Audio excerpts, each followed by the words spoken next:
Our guest tonight is Travis Rector from the University of Alaska.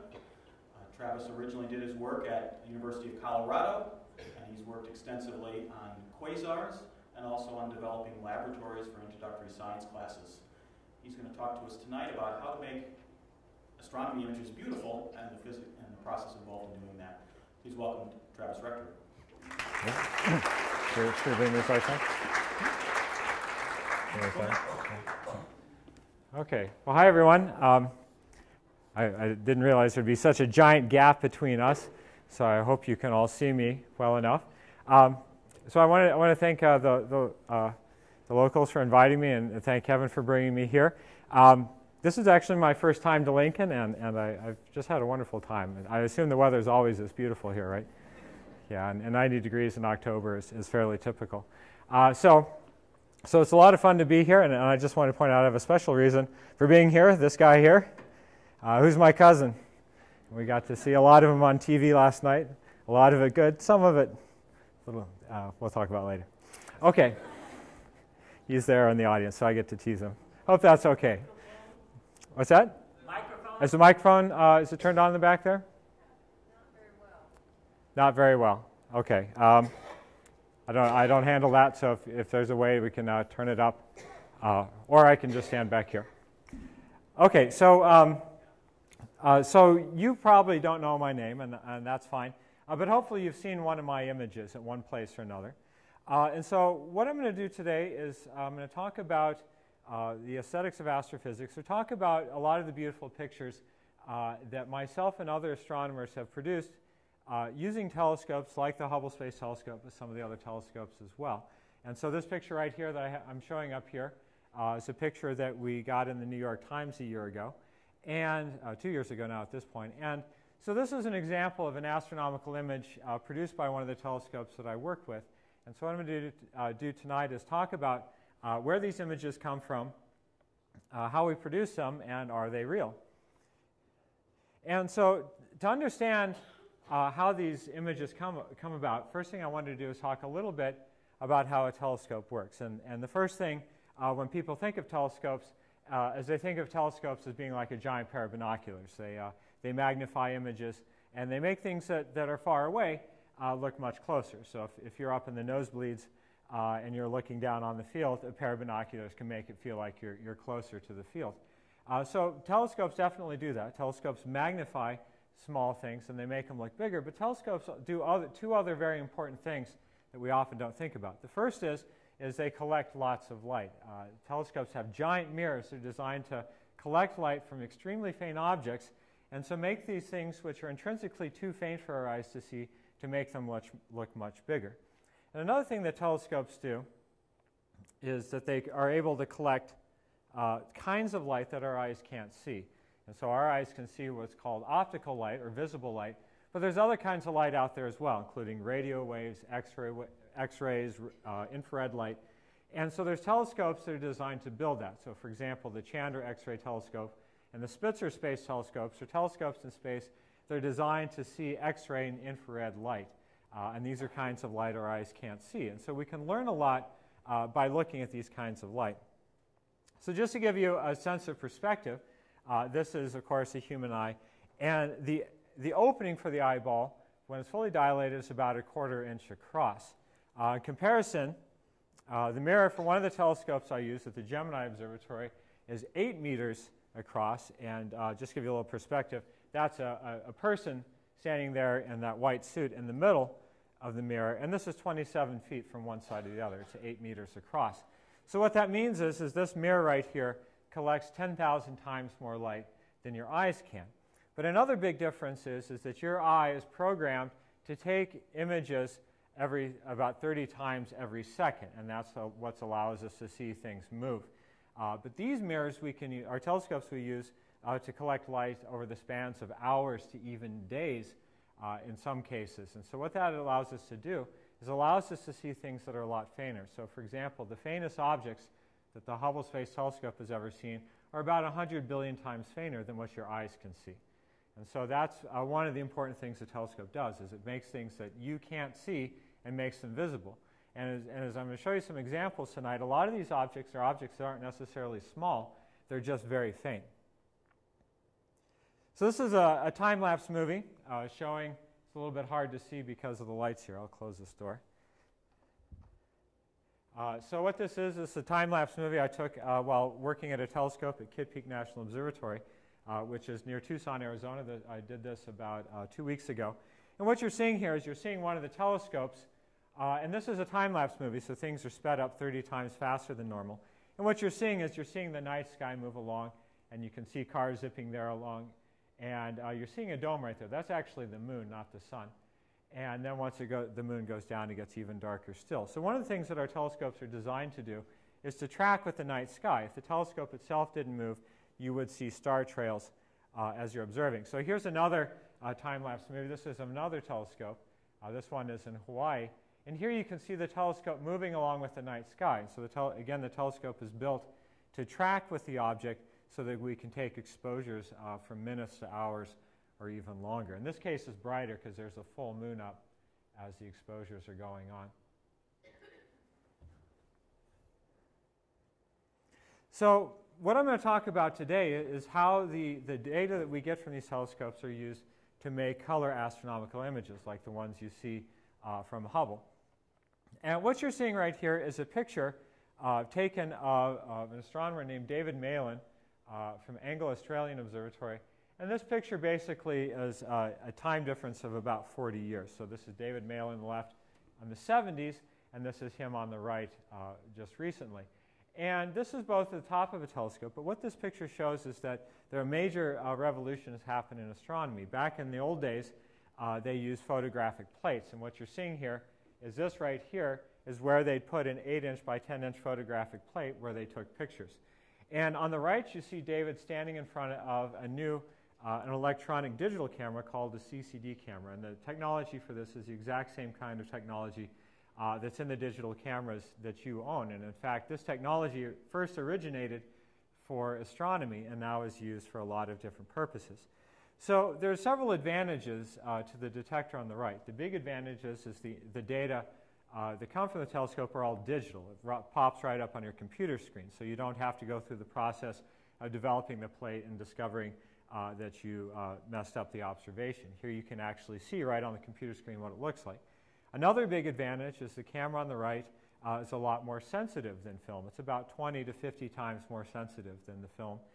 And another big advantage is, again, they can see kinds of light that film cannot. And so we're now in a digital era where everything is done on computers. And so this is an example of the kinds of images that we can now produce. So this is an image of what's called the Hubble Ultra Deep Field. And this is a picture that was taken by Hubble where it looked at one portion of the sky for several days.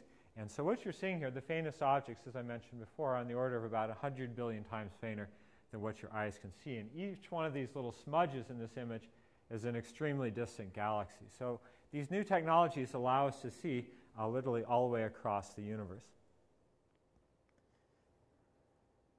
So when you're using instruments like Hubble, we no longer necessarily need to go to the telescope. And in fact, obviously, in the case of Hubble, we don't go to the telescope, though sometimes people think that I do, which is a shame. I certainly would love to, but I haven't gotten to do that. So instead what we do is we use computer software. And this is a picture of one of the computer programs that we use to control the observations. And so what I'm doing in this image here is I'm using the software to set up the observations that will be run by the telescope, because everything now is done digitally. And the origins of all this began back in the 90s. And one of the things that was discovered in the 90s was not only how powerful these new cameras could be, but also how important they were for creating images that could be related to the public. The picture I'm showing right here is of the cometary impact when Shoemaker-Levy 9 slammed into Jupiter back in 1994. And for those of you who can remember that far back, the internet was not what it is today. It was a very different kind of thing. And in 1994, a new program had just come out called NCSA Mosaic, and it was the first web browser to ever exist. And back then, the web only consisted of a handful of websites at different research institutions. And when NASA started putting these images on their web server, people like myself were trying to download them, and there was so much demand for these images the web server literally crashed. And it took days for NASA to get these images out to the public because there was so much enthusiasm for them. And so what NASA discovered as part of this was a great opportunity to use the internet to release images very quickly.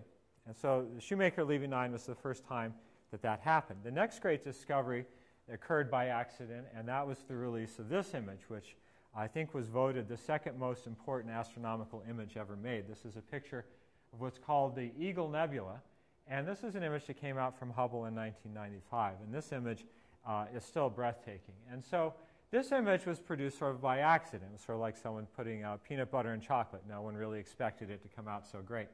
And so when this image came out, people started asking questions like, well, what makes this image so great? And why is it so more powerful and meaningful than other astronomical images before it? So what I'm going to do tonight is talk a little bit about how these images are made and why they're so important to us. So the first thing to understand is when these images are produced, when we look at objects through our telescopes, our cameras themselves cannot see color. They can only take black and white images. So to produce color images, what we do is we look at our objects through several different filters. So this is a black and white image of one of our objects as seen through a single filter. And what we do is we take images of the objects through several filters, and then we give each filter a color, and then we're able to combine it together to produce the final image. So in the case, this is the final image for this object. We looked at it through 3 different filters. But one of the things that we can do now is we can actually combine images from many different filters and many different kinds of images. So for example, this right here shows 2 pictures of the same galaxy. The picture on the left is when we looked at the galaxy using just 3 filters, and the picture on the right is when we looked at it through 8 filters. And on the right, you can see a lot of stuff that you can't see in the other images. So those little pink bubbles in the image on the right are clouds of gas where stars are forming, and they're not nearly as visible in the image on the left. And so this is one of the advances because of programs like Photoshop. So this is basically how it works. This is a picture of a nearby galaxy called the Triangulum Galaxy, and this is what it looks like when you look at it through a blue filter. So you're seeing just blue light from the galaxy.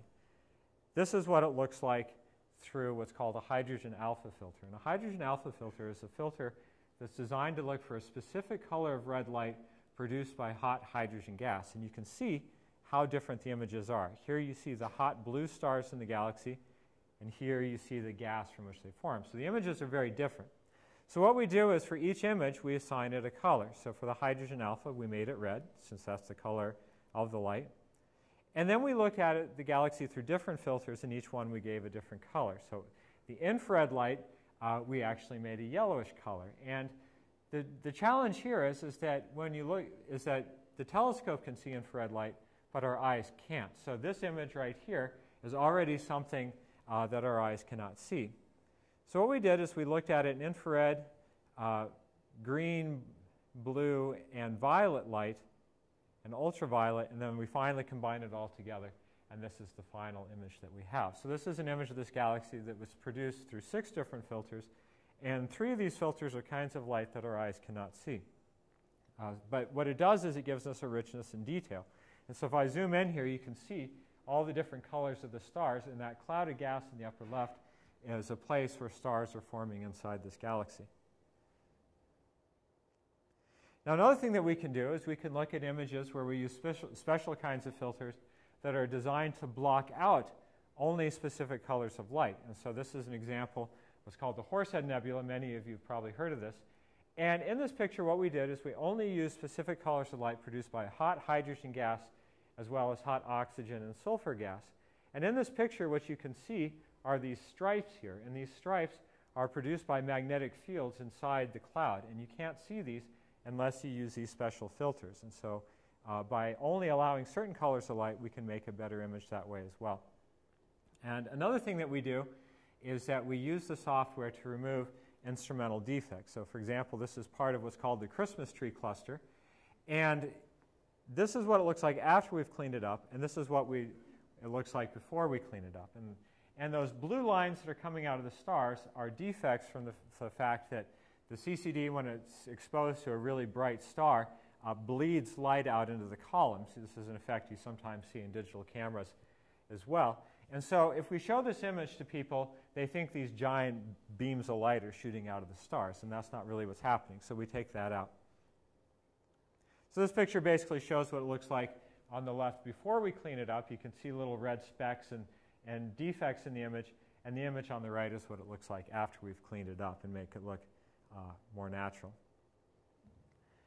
So another thing that we do in our images is we compress the dynamic range. And what that is just a fancy way of saying we make the image so that you can see very bright objects at the same time that you can see very faint objects. So in this picture here, these stars here are about 100,000 times brighter than the galaxies that you're seeing there. So it would be like trying to see a match held up next to a flood lamp. It's something you wouldn't normally be able to do. But in this image, we can, with our telescopes, we can do this sort of thing. So the image that I first showed you of the Eagle Nebula is shown here on the right. And the image on the left is an image of the same part of this nebula taken with a telescope Kitt Peak on the ground. And I think everyone would agree that the image on the right is much better. And at first people thought, well, the reason why that image is so spectacular is because there's just a lot more detail in it. But it actually has to do with a lot more than that. The first thing is the image on the left is monochromatic. It's just all red. And so it's harder to see detail in it than the image on the right, which uses a bunch of different colors. Now, the image on the left is something that astronomers used to call natural color. And it's red because most of the light coming from the nebula is from this hot hydrogen gas, which produces this red light. The image on the right, instead, scales the light from the different kinds of gases equally, and therefore you see a bunch of different colors in there. And this is something that we call representative color, because now the colors represent what's going on inside the nebula. So just to compare oranges to oranges, this picture shows the same nebula on the left and on the right, both taken from Kitt Peak, but on the image on the left, it was processed in the old way, and the image on the right shows it in the new way. And the new way has a lot more color in it, but also because of these new digital cameras, it has a much greater dynamic range. And so the brightest parts of the image near the center are about 50,000 times brighter than the parts on the edges. And so with old photographic plates, you couldn't detect the bright parts and the faint parts at the same time. But now with our digital cameras, we can do that. And as I mentioned before, the image on the left is monochromatic, where the image on the right has a lot of color in it.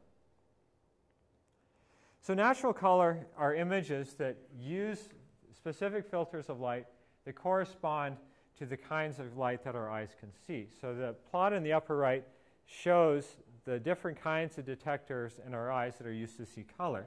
So it's called the S cone for short wavelength, that sees a bluish-violet light, the M cone for medium wavelength, which sees greenish light, and the L cone for long wavelengths, which sees yellow and red light. Now, if we use filters that match that, the blue and the V, which stands for visible, and R for red, then that closely matches what our eyes see. But often with our telescopes, we look at other kinds of light, like ultraviolet, infrared, that our eyes can't see. So then the question becomes, well, how do we make color images from that? And so I've had the good fortune of over the years of being able to share my images with people, and in the last few years I've actually gotten to show them in art galleries, and that's been a lot of fun because it's allowed me to talk with people as they're looking at my images. And one of the things that often happens is people ask me questions like this. 9 times out of 10 people ask me something like, is this what it really looks like? Or if I were standing right next to it, is this what I would see? And those are challenging questions to answer because you can't really stand right next to a galaxy since it's really big. But basically what people are asking with these questions, they want to know, and what I'm seeing, is it real? Is this what it actually looks like? And the answer to all these questions is always no. And it doesn't matter what astronomical image you're looking at. The answer is no for all of them. And there's a variety of reasons for this. And I'm not going to go over all of them, but I know there's some physics geeks out there, so I know you might appreciate some of this. The first has to do with something called surface brightness. And surface brightness is a ratio of how much light is coming from an object to how big the object looks. And surface brightness does not depend on how far away you are from it. So, for example, the closer you get to, say, a planet or a nebula, the more light you're getting from it, but also that light is spread out over a larger area because the object's bigger. And so the object doesn't actually appear brighter. And this is an effect you can try yourself. If you walk towards a wall, the wall does not appear brighter. It starts to look bigger, but it does not appear brighter. So what that means is that if you look up in the sky, if you cannot see the nebula with your eye while standing on Earth, you will not be able to see it even if you were in a spaceship that was 1,000 times closer to it. And so, again, what makes the telescope important is that since it has a very large mirror and can take long exposures, it can see things that are too faint for our eyes. Another thing that's important is that our eyes can't see color in faint light. And this is something that you can actually notice. If you go out and look in the night sky, you can only see color in the brightest stars. That's because for the fainter stars, our eyes use a different type of detector called a rod. And rods are more sensitive to faint light, but they can't see color. And so you can only see color in bright objects. We also aren't very good at seeing red light, and there's a limit to what our eyes can see. So our eyes are very lousy astronomical instruments, and this is, of course, the reason why we build these large telescopes. And so one way to think about it is the color images that you see from these telescopes are a translation. We're turning what the telescope can see into something your eyes can see. And of course, if we didn't need the telescopes, we wouldn't spend all this money to build them, and so that's why we have them. So an example I like to show is this is a picture, again, of the Horsehead Nebula. And this is what our telescope can see. But if you were in a spaceship, or if you were out in space floating around before you suffocated and died, this is what you would see. So you could see a couple of the stars. They would be bright enough, but you would not actually be able to see the nebula. So if you watch any science fiction movies, like some of the old Star Trek TV shows and movies, they'd fly through nebulas and things like that. You can't see them. They're too faint.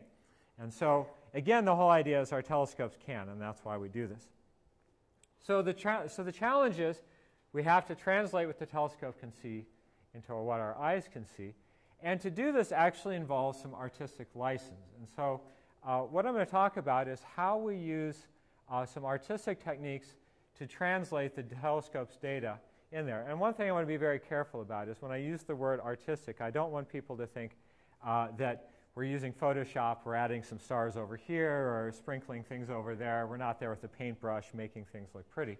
All we're doing is using some of these techniques to turn what the telescope can see into a visual image. So one of the techniques we use is something that's called visual grammar. And visual grammar is the way our eyes interpret an image. And visual grammar is a technique that we can use to make something that's intrinsically flat, like this image, look three-dimensional. So for example, when you look at this image, your eyes naturally know that the bottom half of the image is closer to you than the top half. And there's a couple of visual clues that tell you that. One is we know what trees look like, and we know that the bigger the leaves, the closer it must be. And we also see overlapping features. But another important feature has to do with the color. The mountains off in the distance look bluer than the mountains nearby. And the reason why that is because when we look at things far away, we're looking at them through the Earth's atmosphere, and the Earth's atmosphere is blue.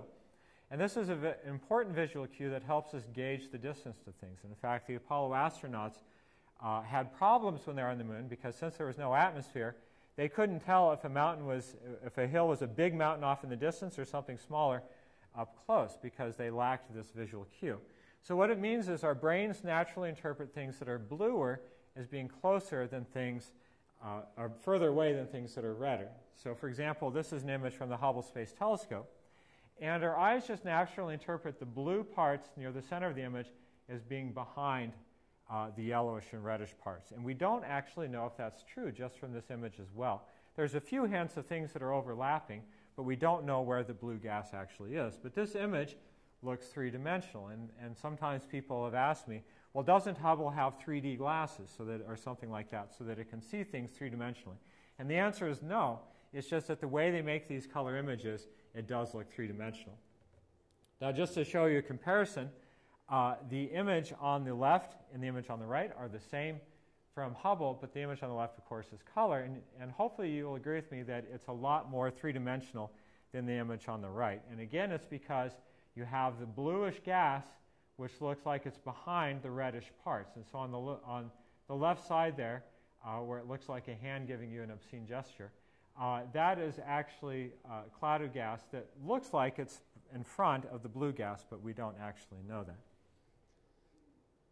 Now, another thing that's important about color is we also associate color with temperature.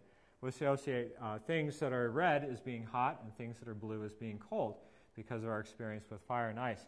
In reality, in astronomy, things that are blue are the hot things. Blue stars are hotter than red stars, but here on Earth, we associate blue as being cold and red as being hot. So we can use this to our advantage. So for example, these two images here are of this M33 galaxy I showed you before. And what we did is we looked at the galaxy using an optical telescope and then also with the Very Large Array radio telescope in New Mexico. If you're not familiar with the Very Large Array, it's the radio telescope that was in the movie Contact. If you remember Jodie Foster out there with the headphones and all the dishes. The Very Large Array sees radio waves, which our eyes cannot. And what you're seeing here is the image on the right shows the cold hydrogen gas inside this galaxy, which is not hot enough to produce optical light. So one of the questions we had to ask ourselves is, well, what color do we make the radio waves, since by definition we can't see them with our eyes? So what we did is we chose purple or violet. And the reason why is because violet is a mix of red and blue. And if I zoom in here, you can see that the hot clouds of gas that produce the red light is warm hydrogen, and it's connected to the cold hydrogen. The warm hydrogen is just simply the cold hydrogen being heated up by nearby stars.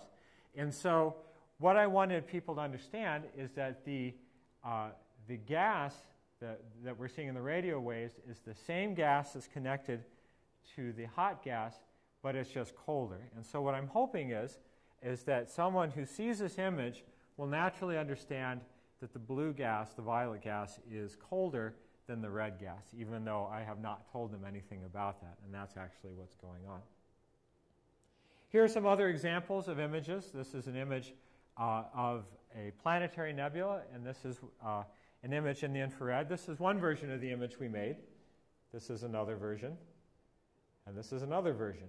And they were all beautiful. So one of the questions we had to ask ourselves is, well, which one did we want to use? And we chose the one on the left because it was different than an image of the same object from the Hubble Space Telescope. And the image from Hubble was with an optical camera, and this is with the infrared. And so we wanted the colors to convey that this is the same object, but the colors are because it's a different kind of light. Though I was actually very fond of the lime green and purple one on the right, but I was overruled.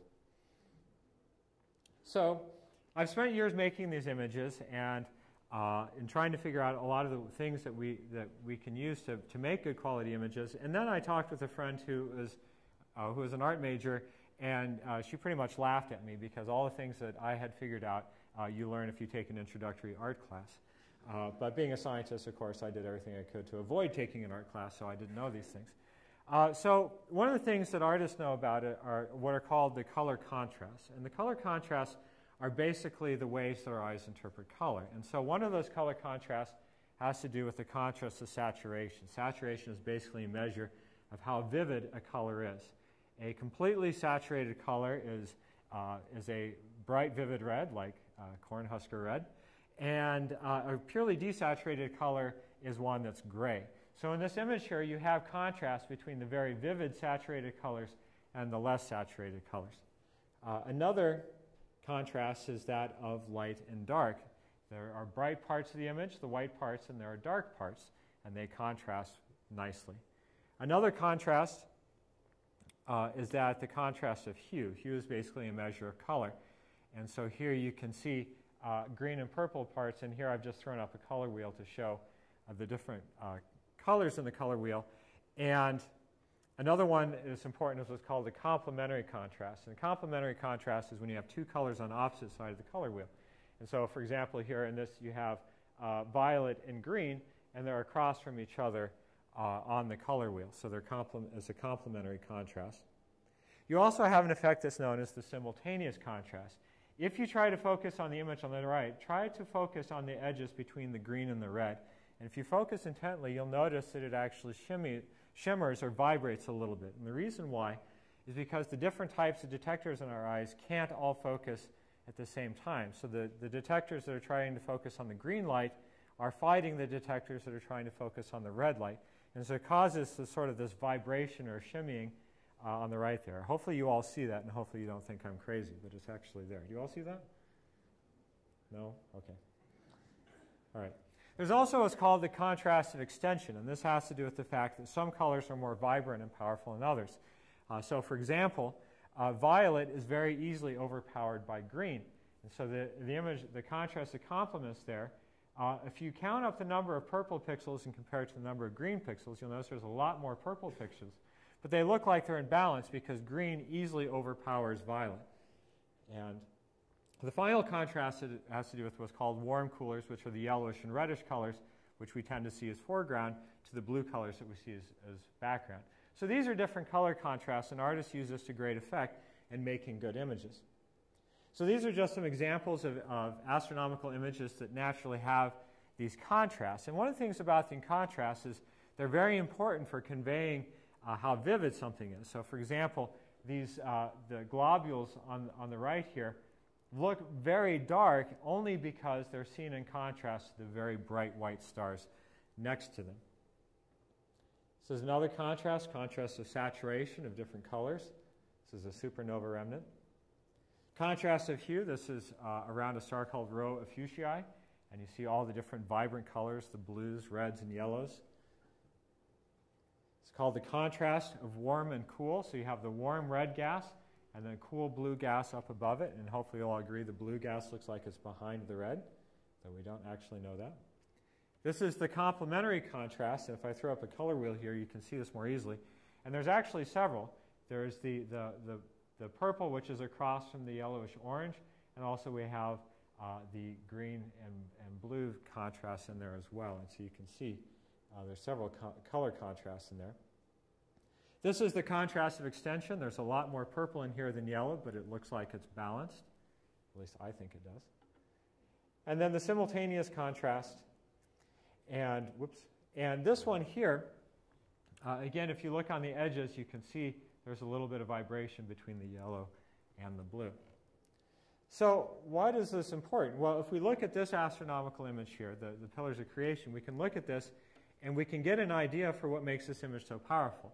The first is that we have external lighting. My area of research is studying quasars, which are these extremely distant galaxies.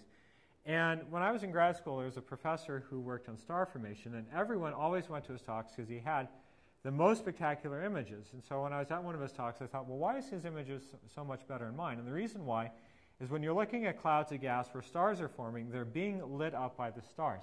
And that's an experience we have here on Earth.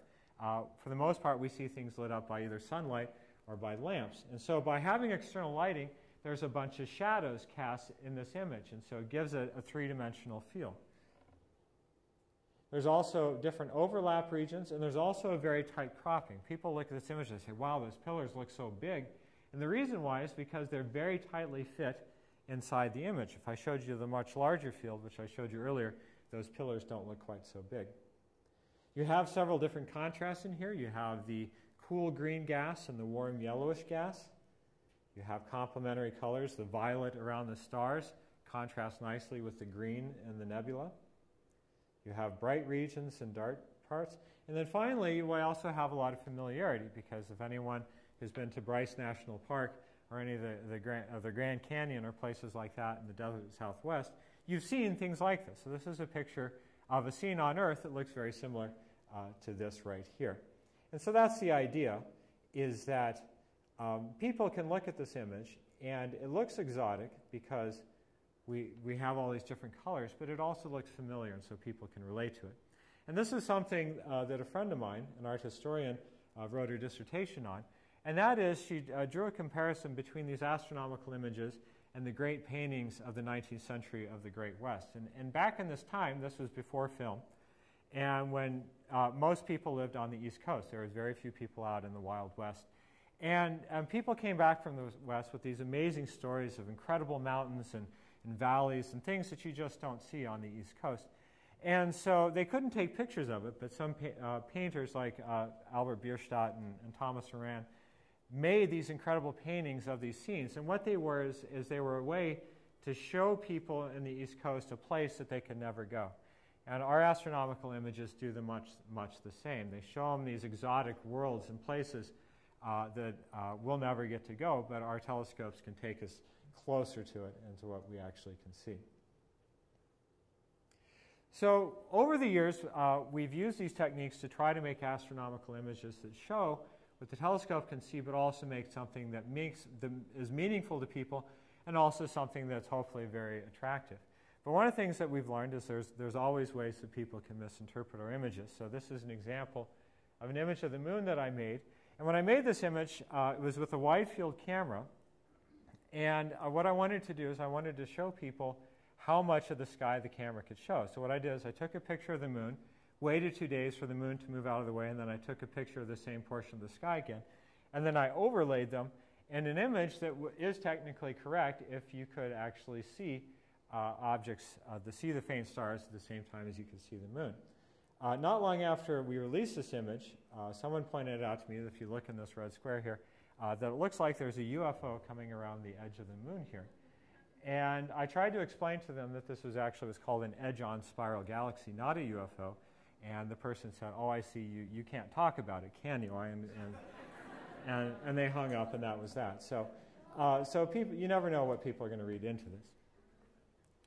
So what I'd like to do now is just to show you a little bit of a slide gallery of some of the images that I've taken over the years of some of these telescopes. This is a picture of the 0.9 meter telescope on Kidd Peak. That's actually my car in the lower right corner there. And this is a telescope that I've used for many of the images that I've shown you, and I'm going to just show you some more. And the specialty of this telescope is that it has a very wide field of view. And again, I show you the moon image here to just give you a sense of how wide a field of view it is. Now, wide field for astronomy means something a little bit different than it does in the rest of the world. This camera's field of view is as wide as twice the diameter of the moon. And to give you a sense of how big that is, if you hold your thumbnail out at arm's length, this camera can basically see the size of your thumbnail up on the sky, which is actually a very wide field of view compared to many telescopes. The field of view of this telescope is about 1,000 times larger than that of the Hubble Space Telescope. So we use this telescope to look at very big objects. Now, for comparison, this is the same telescope and this is the same field of view of the Horsehead Nebula. So this nebula is actually very big on the sky. It's bigger than the moon. So you could actually see the Horsehead Nebula with your eyes if it were bright enough. It just is too faint. So this is a nice example of what telescopes do for us. Here are some other examples. This is a picture of a nearby galaxy called the Andromeda Galaxy. And this is a picture of a comet that passed by in 2004 called Comet Neat.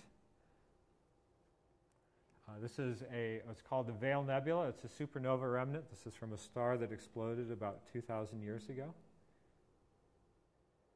This is a beautiful nebula called the Rosette Nebula. And in fact, that hole in the center of the nebula is about as big as the moon appears to be on the sky. So this is actually a very big object in the sky. You just can't see it. It's too faint. So I'm just going to zoom into different parts of the nebula, show you some different things in here. Each one of these little black blobs you're seeing in there is a place where stars are currently being formed, and anywhere as many as 10 stars or so could be in there forming as we speak. And this picture right here actually shows of an object called a naked protoplanetary star. And what it is usually these stars form in these dense clouds of gas. And this bright star down here on the bottom stripped away the cloud of gas that was forming it, so we could actually see what was going on inside. And this is there's only one other star like this known to exist that we've discovered so far. It's a picture of what's called the Elephant Trunk Nebula.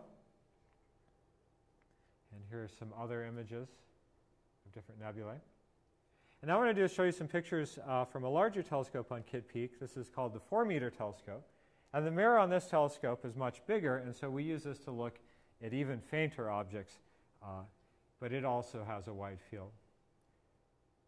So this is a nebula called Pickering's Triangle. It's also the leftovers from a star that exploded thousands of years ago. It's just some of the detail in it. Even though the star exploded 2,000 years ago, this gas is still several million degrees in temperature, because the explosion was so powerful. This is another cloud of gas where stars are forming. If we zoom in here, you can see this is a very thick cloud of gas, and these stars are starting to punch holes in it. And that's what you're seeing. The red clouds here are from the stars punching holes in the nebula. This is a nearby spiral galaxy. This one's called the Hubble Nebula, for obvious reasons. And I don't remember the name of this one, but it looks to me like a goose.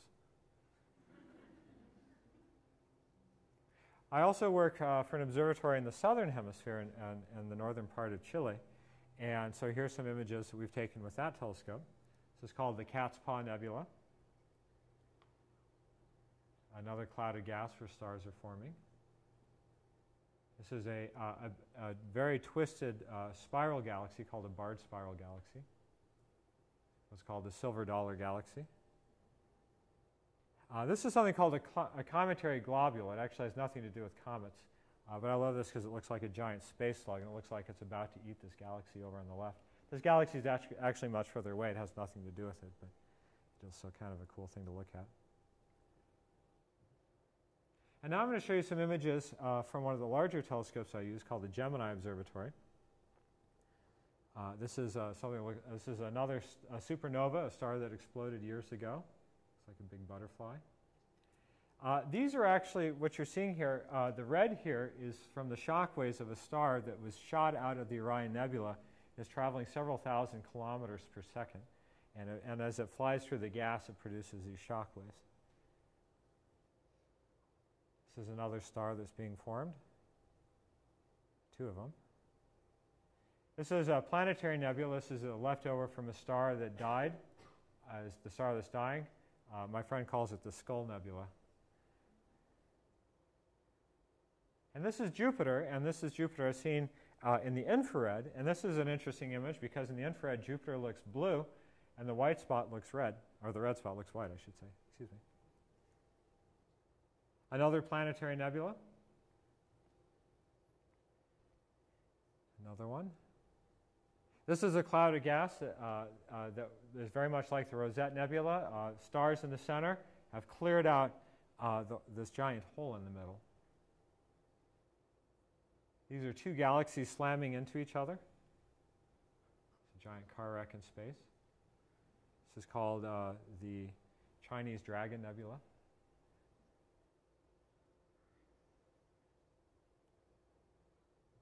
Some more examples of nebulae from this telescope. These are two more galaxies that are slamming into each other.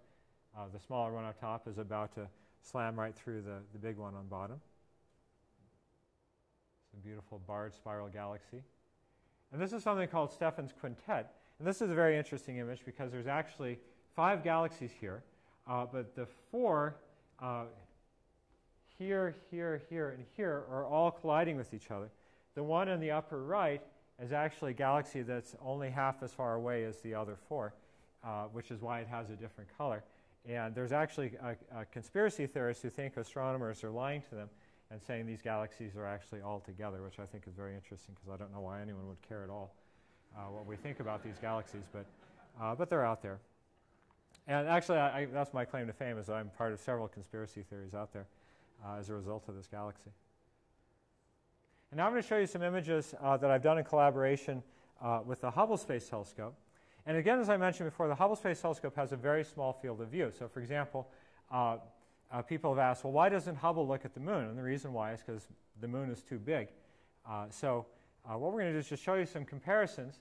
So this is what our telescope can see. That square there is what the quote-unquote wide field camera on Hubble can see. So what we've done with Hubble is we've taken images of objects where we'll look at the wide field with one of the Kidd Peak telescopes and then zoom in with Hubble so you can see some of the finer detail of part of it.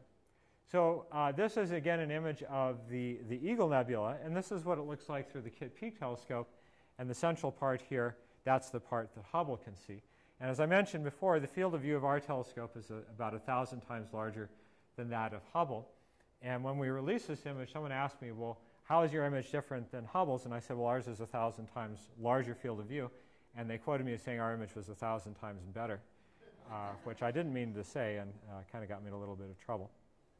Now, one of the things I used to point out is that in our image here, Hubble missed this really cool thing down here, which looks like the head of an exotic bird or something.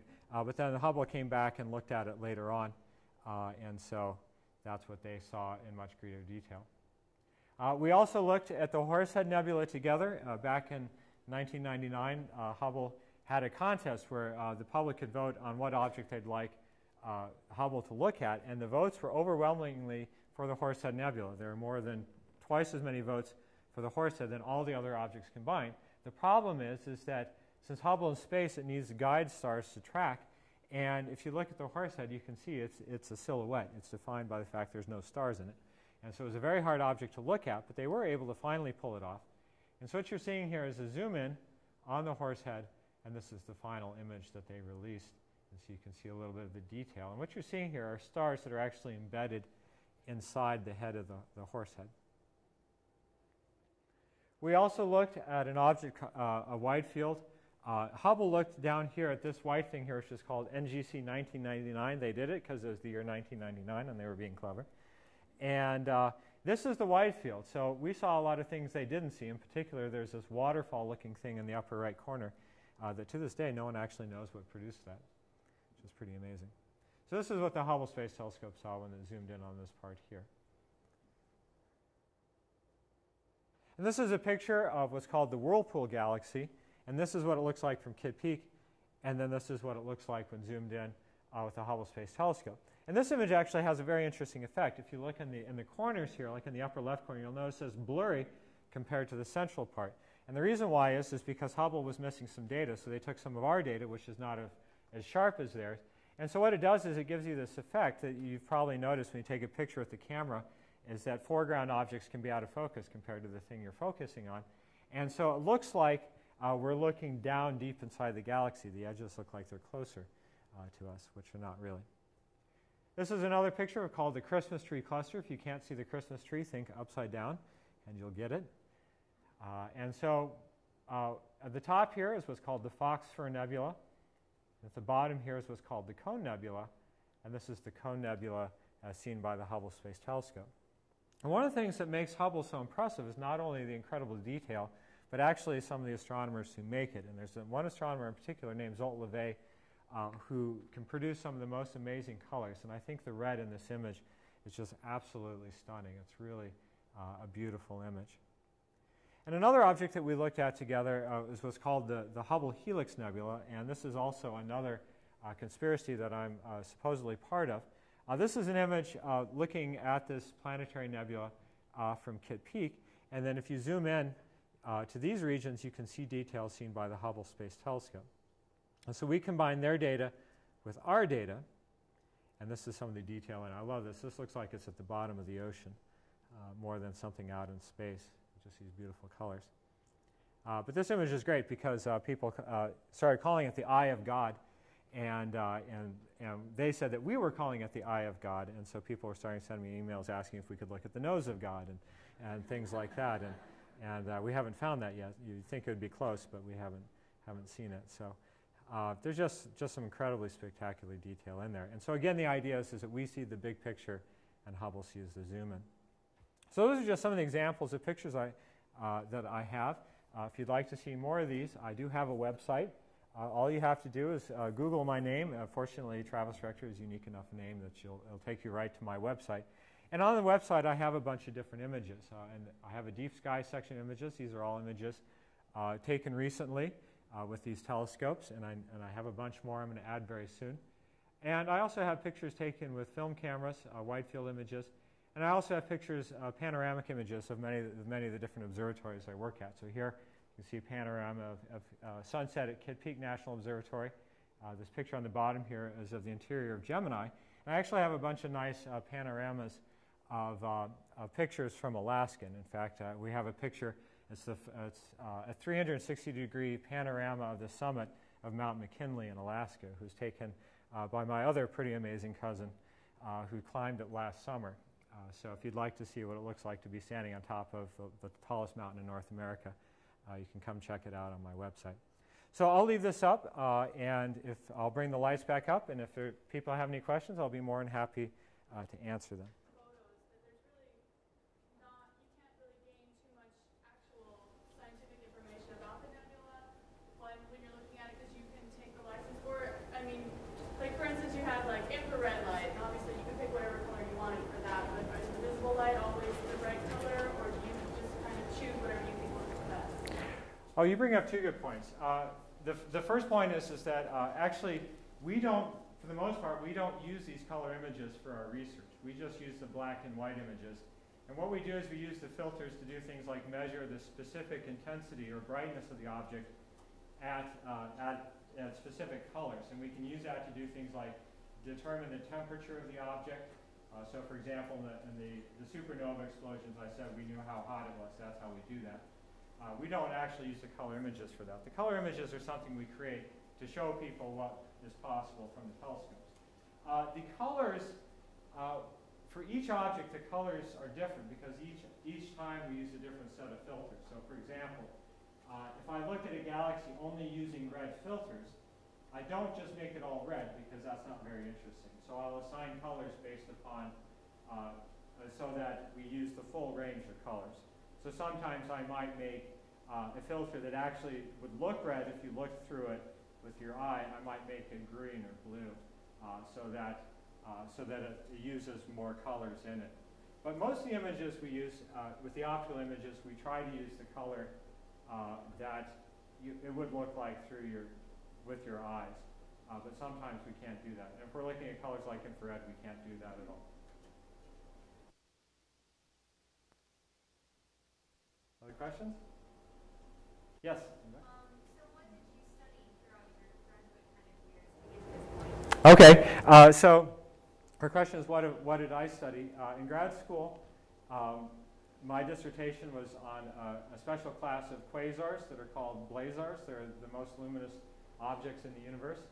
And so this actually has nothing at all to do with my research. What happened is after I graduated, I went to Kitt Peak as a postdoc in 1998. And that was the same time that the Hubble Space Telescope started a program called Hubble Heritage, which is still going on today. And what they do is they release a new color image from Hubble every month.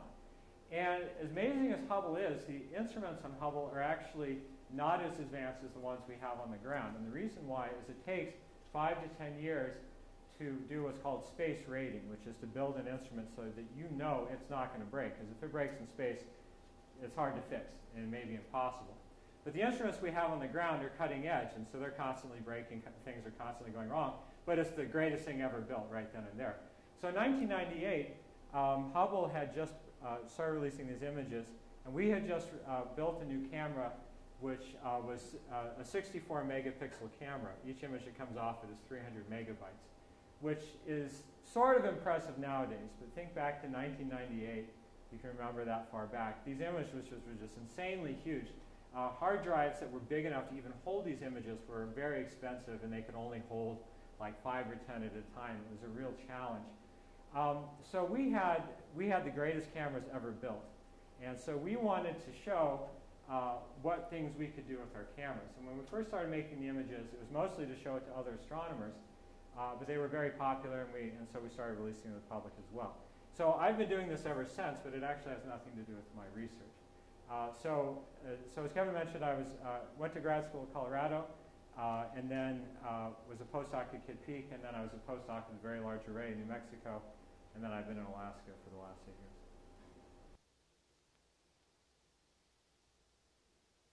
Other questions? Okay. All right. Well, thank you all for coming. I hope you enjoyed it.